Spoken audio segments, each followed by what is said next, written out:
it's a lot of great talent, on the roster today. These young guys, they can do things, unimaginable to guys like us when we were doing it. But they didn't get a chance to actually learn, what it was like to, peek through the curtain and watch the crowd reactions when certain guys are out there, taking it to another level, and then take that knowledge yourself and put it in your playbook and in your black bag and say, man, I'm going to use this somewhere down the line. They didn't get a chance to get that worldly experience, and I think that's the difference between us and them as far as, going out and performing. I thought that guys like you and me, you had a few more moves than me, a little bit more athletic than me, but we didn't do anything crazy. I mean, the athleticism that's going on in the squared circle these days is off the charts. I mean, don't get me wrong. You can go back and you had your dynamite kids and stuff like that. But they were kind of rare individuals. The way the business has sped up now, and I'm a big fan of the business, and especially when the guys are having good matches and telling great stories, and the same with the women. But what do you think about just stylistically how the business has transitioned into as athletic as it is now? Because it was not this way by and large, except for a few rare exceptions, with regards to style in the ring. Well, I can sum it up. It's really, really simple. I like you say, I love what the guys are doing right now. These guys are unbelievable athletes. But the chant nowadays is, this is awesome. This is awesome. And I love that chant. You know what I mean? That's a chant that I want the whole arena, saying, by the end of the night. But I want them to be saying it at the end of the night, not in my match, because I need them, like when I was wrestling Stone Cold Steve Austin and I'm a heel, and I'm putting some heat on his ass. I need those fans chanting Stone Cold, Stone Cold, Stone Cold. That's the vision I need, to get me going. Not this is awesome for me just to go out and jump on something and break something. I need an investment. I need an emotional connection. And that's the difference between what we did and what the young guys do now.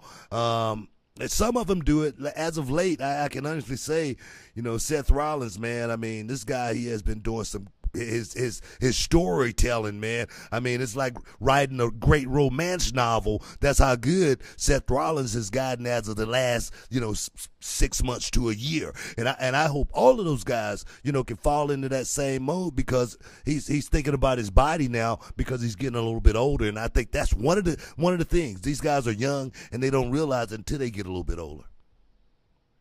But as far as the showmanship goes, and because you can be a great worker, because we've all known great workers who never got to the highest level that they should have gotten it. And I bring a class point right now, Brad Armstrong. Yeah.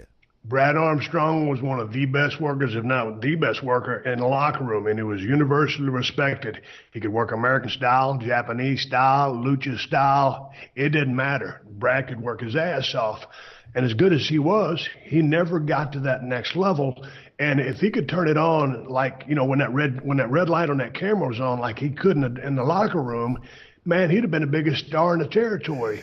But my point in telling you that story was you were a great athlete, and I guess you were born with a charisma, but also your showmanship. And if I'm not mistaken, I believe you told me a story one time about you being a huge Bruce Lee fan. Oh, man.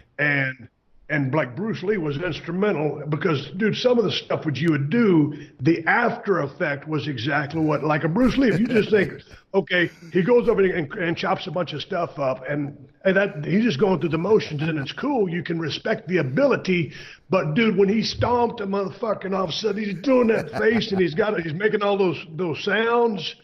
Tell me and tell everybody about how big of an influence Bruce Lee was on you. I tell people all the time, man, you're never going to watch a karate movie without hearing somebody yell. There's always going to be some of that. If that's not in the movie, it's not a great karate movie. I don't care if it's a Chuck Norris, karate movie. I was just watching, the Five Fingers of Death and the Five Deadly Venoms just last night. And the thing is, I've watched these movies 100 times, maybe 1,000 times a piece. But the thing is, that's where I got my entertainment from. The boss, every karate boss, he was badass. You couldn't just walk up on him. You thought you could. You wondered how he became the boss. It was because he could kick everybody's ass. So those stories, man. My scissor kick, coming from the best of the best, the movie with Eric Roberts, back in the day, stuff like that, man. I was, drawn in. My sidekick, I always wanted to fly like a ninja.